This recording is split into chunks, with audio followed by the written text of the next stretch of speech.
Hey guys, food for thought. There are some people who are like, when they give me this kind of job, I can't do it.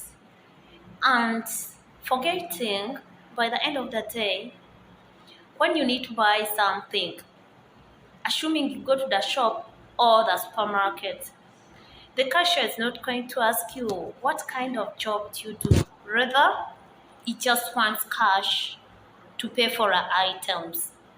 So it's a reminder. Please try to work hard. Don't underlook jobs. Put your effort.